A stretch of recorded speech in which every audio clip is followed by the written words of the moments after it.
Hi! Hello! నమస్తే.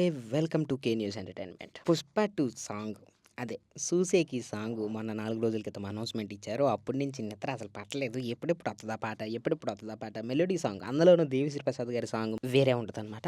అయితే మొత్తానికి పాటయితే రిలీజ్ అయిపోయింది. వినడం అయితే జరిగింది. అస్సలు 'చంద్రబోస్' గారి గురించి చెప్పాలంటే మొదటగా నిజంగా సార్ మీరు ఏం ఊహించుకొని రాత్తారో, లేకపోతే నిజంగా మీ జీవితంలో జరిగిన సంఘటనలు రాత్తారో తెలీదు గానీ, మీకు మామూలుగా రాలేదు ఆస్కార్ అవార్డు. ఇంత కష్టం ఉంది గాబట్టే వచ్చింది. నిజంగా చెప్తున్నాను. గుండెలు దోచుకోవడంలో మీరు మొదటి స్థానంలో ఉంటారండి ఎప్పటికైనా గానీ.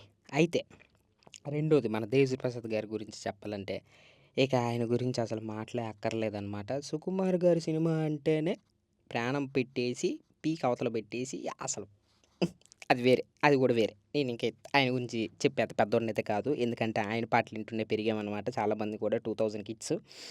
ఇకపోతే ఈ 2 ఒక స్థానం అయితే, 'శ్రేయ ఘోషాల్' గారు పాడిన విధానం ఇంకొకటండి. అసలు ప్రాణం పెట్టేస్తారు ప్రతి పాటకి. ఈ పాటకనే కాదు, ఏ పాటకైనా సరే తను పాడడం మొదలుపెట్టింది అంటే మాత్రం అబ్బబ్బబ్బబ్బబ్బా!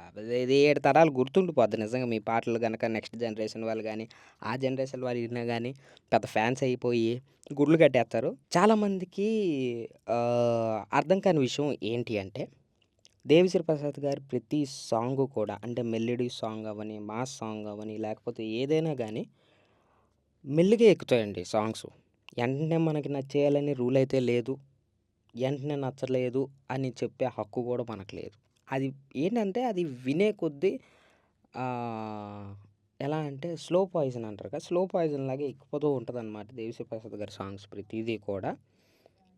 మనం ముందు అవతలోళ్ళ మాటలు, ఇవతలోళ్ళ మాటలు ఇని ఇదైపోతా ఉంటాము. సో, అలా చేయకండి నిజంగా. మీకు డెఫినెట్‌గా నచ్చుద్ది పాట నిజంగా చెప్తున్నాను.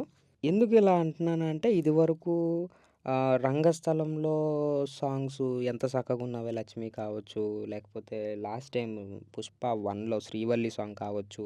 స్టార్టింగ్‌లో అంత ఎవరికీ నచ్చలేదండి నిజంగా నన్నడిగితే. ఏంట్రా సాంగ్ ఇలా ఉంది అంటే, 'సిద్ శ్రీరామ్' గారి వాయిస్ ఉంది కాబట్టి బతికిపోయింది అని అన్నారు గానీ, తర్వాత సిగ్గు లేకుండా ఇన్నారు. అలాగే ఈ పాట కూడా ఖచ్చితంగా వింటారని 100% నమ్మకం ఉంది నాకైతే. ఎందుకంటే, మ్యూజిక్ అవ్వనివ్వండి, స్లో మ్యూజిక్ అవ్వనివ్వండి, లేకపోతే 'శ్రేయ ఘోషాల్' గారు పాడిన విధానం కావచ్చు కానీ, 'చంద్రబోస్' గారు రాసిన విధానం కావచ్చు. చాలా అయితే ఉన్నాయి ఈ సాంగ్‌లోన.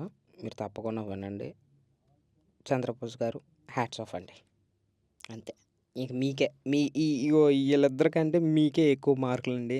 నా తరపు నుంచయితే thank you for watching this video.